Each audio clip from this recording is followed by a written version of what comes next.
spend your days chasing something. Maybe approval, recognition, a better title, maybe just peace of mind. You're doing what you're supposed to do. You work hard, you show up, you even hit the goals you once prayed for. But deep down, a quiet voice keeps asking, why do I feel so far from myself? In the pursuit of success, it's easy to forget the person you were before the world told you who to become. You start to shift, not in giant leaps, but in small, invisible ways. Smiling when you're tired, agreeing when you're unsure, rising in status while sinking in soul. It's the kind of success that looks beautiful on the outside, but feels hollow when you're alone. Carl Jung warned us of this. He said, "The world will ask you who you are, and if you do not know, the world will tell you." And most people accept the answer they're given, because it's easier to wear the mask than to question it. Easier to fit in than to risk standing apart. Easier to win in life than to protect the parts of yourself that success tries to erase. This isn't just about ambition, it's about something deeper. It's about how to truly win in life without losing the parts of yourself that matter most. Not the image, not the applause, but the inner voice that tells you when you've gone too far in the wrong direction. Because what good is it to rise in the world if you no longer recognize the person you've become? Carl Jung didn't believe success was evil. He believed unexamined success was dangerous. When we climb without asking why, or strive without knowing who, we don't just lose time, we lose identity. And that's what we're here to explore, this quiet erosion of self in the name of progress. You see, much of what we call success today is built on something Jung called the persona. It's the version of you that you present to the world, the polished, likable, competent mask. And it serves a purpose. It helps you function, get jobs, build relationships. But here's the danger. When you start believing that the mask is you, you forget who's underneath. You start adjusting yourself to meet expectations. Maybe you hide your anger behind a smile, or you downplay your dreams because they don't fit your career path. Or worse, you pretend to be okay just to stay agreeable. And before long, the lines between who you are and who you're performing as begin to blur. But ask yourself this, how much of your life right now is truly yours? How many of your achievements reflect your own values? And how many were just checkpoints on a path someone else built for you? Jung believed that the more we invest in the persona, the more we starve the rest of our psyche. That means your creativity, your emotions, your truth, they shrink in the shadow of the image you're protecting. And in the process, you become successful, but fragmented. This isn't just philosophy, it shows up in real life. People hit their peak and feel numb. Celebrities confess to being miserable at the top. Professionals burn out while living the exact life they once dreamed of. Why? Because when the persona takes over, the soul goes quiet. So let me ask you, are you climbing towards something real? Or are you just afraid of disappointing the version of yourself that people expect? Understanding this is the first step to reclaiming your inner compass, because the real danger isn't failure, it's succeeding at something that was never meant for you. And the truth is, most people don't even notice when they begin to betray themselves. It doesn't happen overnight. It starts small, saying yes when you mean no, staying quiet when something inside you is screaming to speak, tolerating roles, relationships, or routines that drain you, just because they look good on paper. That's the slow erosion of self. Not a dramatic fall, but a subtle fade. Have you ever looked in the mirror and felt unfamiliar with your own reflection? Not physically, but spiritually. Like you're living your life on autopilot, fulfilling a role, yet feeling like a stranger in your own story. Jung believed this disconnect was a form of spiritual crisis. When we ignore our inner truth long enough, our psyche fights back through anxiety, depression, emptiness, not because we're broken, but because we've been living out of alignment. He said, shame is a soul-eating emotion, and often That shame isn't just about mistakes. It's about knowing, deep down, that we've abandoned parts of ourselves to fit into an identity that doesn't quite belong to us. And so, even while achieving more, you feel less joy, less purpose, less connection to your own existence.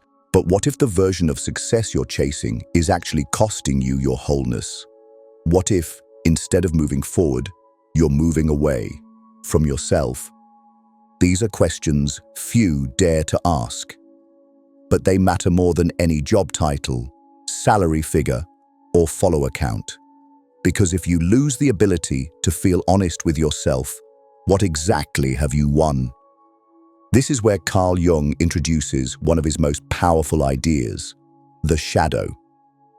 The shadow is everything you reject or deny in yourself, your anger, fears, desires, doubts. It's not just the darkness you hide from the world, it's the parts of you that even you can't fully look at. And yet, ironically, it holds the very key to your freedom. You might think, I'm not hiding anything, I'm just trying to be a good person, a successful one, but that's the trap. In striving to become someone you admire, you often push away the parts of yourself that make you whole. You silence the unpopular thoughts, you bury the resentment, you ignore the uncomfortable truths. But what happens to the shadow when it's ignored? It doesn't disappear, it festers, it shows up in self-sabotage, in explosive emotions you don't understand, in relationships that keep repeating the same painful patterns. It's that part of you that lashes out when no one's looking or pulls back when everything seems to be going well. And Jung warned us, until you make the unconscious conscious, it will direct your life and you will call it fate. Think about that. How much of your life right now is truly a choice? And how much is just an unconscious reaction? How often do you feel blocked, stuck, or strangely resistant to success, even when it's right in front of you? It's not always because you're afraid of failing. Sometimes it's because deep down, you don't believe you're allowed to succeed as your real self. You only believe you're allowed to win if you're wearing the mask. And the shadow knows that. So, what are you running from? What part of you are you most afraid to confront? Because here's the truth. The more you deny the shadow, the more power it has over your life. But once you face it, it becomes your greatest source of clarity, creativity, and authenticity. This is what Jung called individuation, the lifelong process of becoming whole. Not perfect, not polished, but whole. It's the integration of your persona and your shadow, your light and your dark, your conscious mind and your deepest instincts. Individuation isn't about rejecting success, it's about redefining it so it aligns with your truth, not just your ambition. You've probably been told that success means rising above the crowd, above discomfort, above weakness. But Jung saw it differently. He believed that true success comes from going within, not above, from meeting the parts of yourself you've ignored and learning to live in alignment with all of them.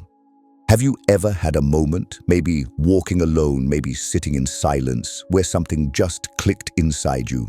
A calm awareness that no matter what happens outside, you're okay inside. That's not ego, that's wholeness. And it doesn't come from achievement, it comes from integration. It's not loud, it's not flashy, but it's real. And ironically, once you start walking that path, you stop needing the approval you once chased. You stop performing. You stop bending yourself into versions just to be accepted. You begin to live, not as a copy, but as an original. So ask yourself, what would it look like to pursue goals that don't just feed your status, but feed your soul?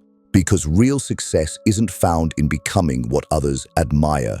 It's found in becoming someone you can live with, someone you can trust, someone who no longer needs to win the world, just to feel worthy of their own life. That's when the real shift begins, not in your circumstances, but in your inner world. You stop asking, what do I need to do to be seen? And start asking, what do I need to do to be whole? This shift is subtle, but powerful. It doesn't mean giving up on ambition. It means becoming conscious of the motives behind it. Are you building your life around what energizes you, or are you still chasing what looks impressive from the outside? You might be working toward financial freedom, a promotion, a dream project. But the deeper question is, does this goal bring me closer to who I really am, or further away? When your goals are disconnected from your soul, every win feels strangely empty. You keep achieving, but you're never satisfied. That's not success, that's survival in a system that rewards appearances over authenticity. Jung believed that each person carries a unique blueprint within them, a path only they can walk. And when you ignore that path, no amount of external success will make you feel at peace. So take a moment. Be honest with yourself. Are your goals still rooted in fear? Fear of being left behind? Fear of not being enough? Fear of disappointing others? Because goals built on fear always demand more and give less. But when your goals come from your inner truth, they don't drain you. They fulfill you. They stretch you in the right direction. You begin to feel joy, not just in the outcome, but in the process. That's the difference between chasing success and embodying purpose. And isn't that what you really want? Not just a life that looks good from the outside, but one that actually feels right on the inside. That's the rarest kind of success, and it's also the hardest to protect because we live in a world that constantly rewards masks. Everywhere you turn, you're being nudged to curate, to filter, to adjust. You're praised not necessarily for who you are, but for how well you can appear to have it all together, for how much you can produce, how likable you are, how perfectly you fit into expectations you didn't even choose. Carl Jung knew this tension well. He didn't argue against social roles.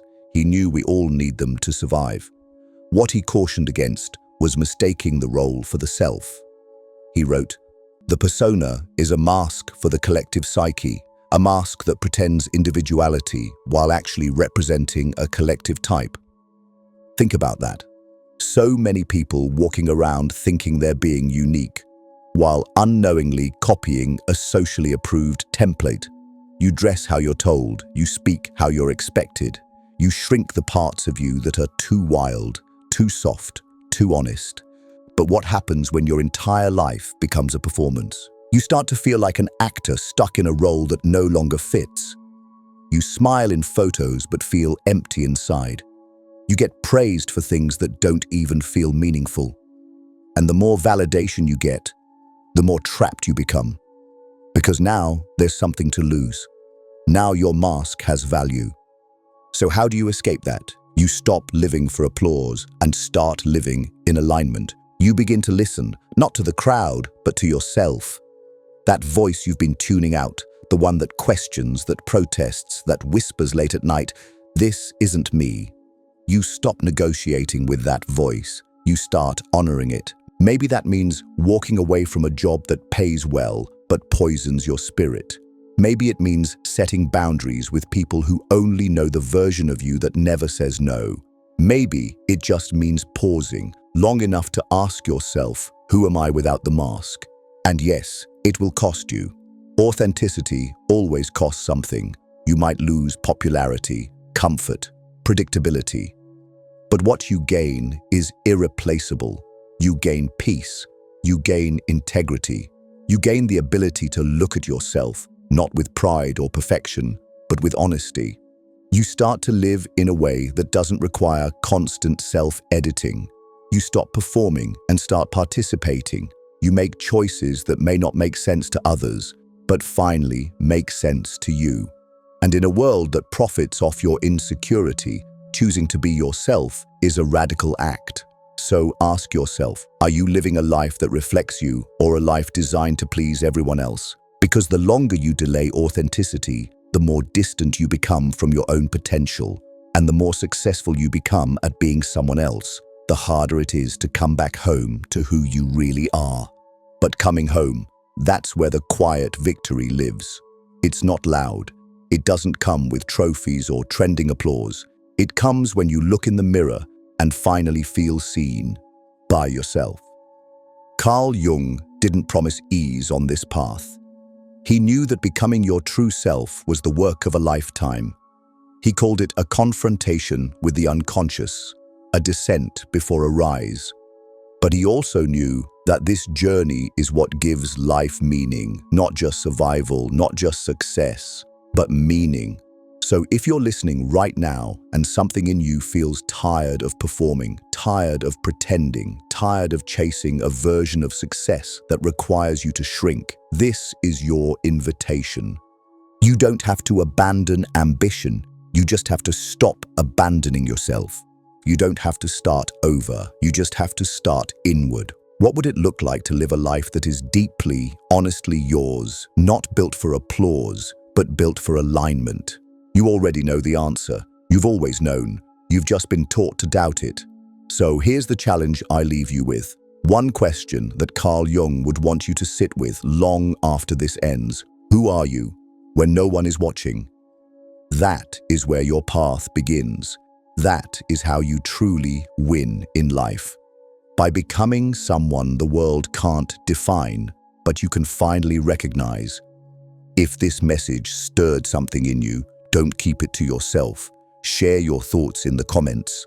What part of yourself are you ready to reclaim? I read everything, and your story might just be the mirror someone else needs. And if you're on this path of becoming, subscribe for more content like this, because this journey isn't a straight line and you shouldn't walk it alone. You don't need to be perfect. You just need to be real.